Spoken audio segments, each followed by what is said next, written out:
مومنو اللہ سے ڈرو جیسا کہ اس سے ڈرنے کا حق ہے، اور مرنا تو مسلمان ہی مرنا، اور کسی شخص میں طاقت نہیں کہ اللہ کے حکم کے بغیر مر جائے۔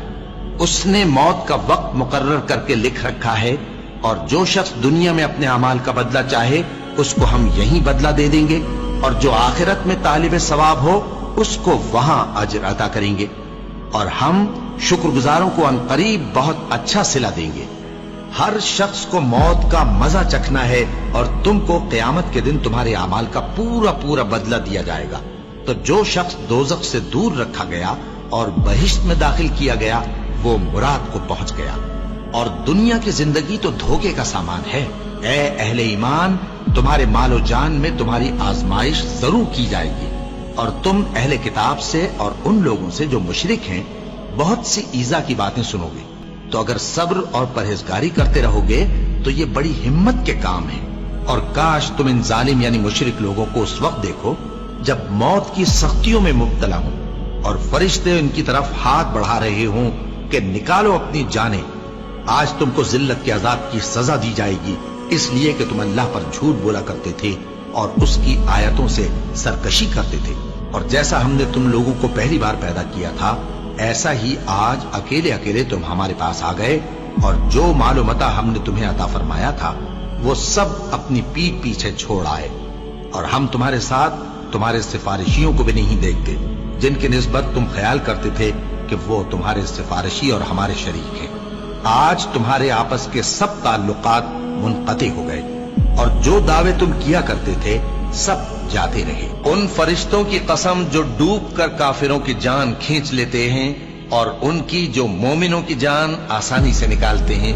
پھر جب جان گلے تک آ پہنچتی ہے اور تم اس وقت کی حالت کو دیکھا کرتے ہو، اور ہم اس مرنے والے کے تم سے بھی زیادہ نزدیک ہوتے ہیں لیکن تم کو نظر نہیں آتے۔ بس اگر تم کسی کے بس میں نہیں ہو تو اگر سچے ہو تو تم جان کو لوٹا کیوں نہیں لیتے؟ ہم نے تمہارے لیے موت کو مقرر کر دیا ہے، اور ہم اس بات سے عاجز نہیں۔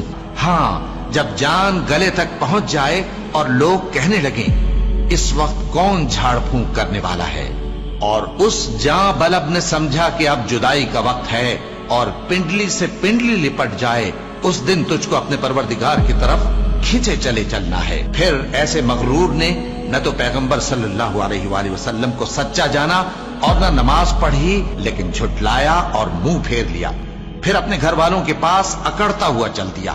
خرابی ہے تیری، خرابی پر خرابی ہے، پھر خرابی ہے تیری، خرابی پر خرابی ہے۔ کیا انسان یہ خیال کرتا ہے کہ اسے یوں ہی چھوڑ دیا جائے گا؟ وہ اپنے اہل و عیال ہی میں مگن رہتا تھا، وہ تو خیال کرتا تھا کہ اللہ کی طرف لوٹ کر نہ جائے گا۔ کیوں نہیں؟ اس کا پروردگار تو اس کو دیکھ رہا تھا۔ سو میں شام کی سرخی کی قسم کھاتا ہوں، اور رات کی، اور جن چیزوں کو وہ اکٹھا کر لیتی ہے ان کی، اور چاند کی جب وہ پورا ہو جائے، کہ تم لوگ درجہ بدرجہ ضرور چڑھو گے، اور موت کی بے ہوشی حقیقت کھولنے کو طاری ہو گئی۔ اے انسان، یہی وہ حالت ہے جس سے تو بھاگتا تھا۔ سن رکھو کہ جو کچھ آسمانوں اور زمین میں ہے سب اللہ ہی کا ہے۔ سن رکھو کہ اللہ کا وعدہ سچا ہے، لیکن اکثر لوگ نہیں جانتے۔ وہی جان بخشتا اور وہی موت دیتا ہے، اور تم لوگ اسی کی طرف لوٹ کر جاؤ گے۔ اور جو مال ہم نے تم کو دیا ہے اس میں سے اس وقت سے پیشتر خرچ کر لو کہ تم میں سے کسی کی موت آ جائے تو اس وقت کہنے لگے کہ اے میرے پروردگار، تو نے مجھے تھوڑی سی اور مہلت کیوں نہ دی تاکہ میں خیرات کر لیتا اور نیک لوگوں میں داخل ہو جاتا۔ اور جب کسی کی موت آ جاتی ہے تو اللہ اس کو ہرگز مہلت نہیں دیتا، اور جو کچھ تم کرتے ہو اللہ اس سے خبردار ہے۔ اے اطمینان والی جان، اپنے پروردگار کی طرف لوٹ چل، تو اس سے راضی، وہ تجھ سے راضی۔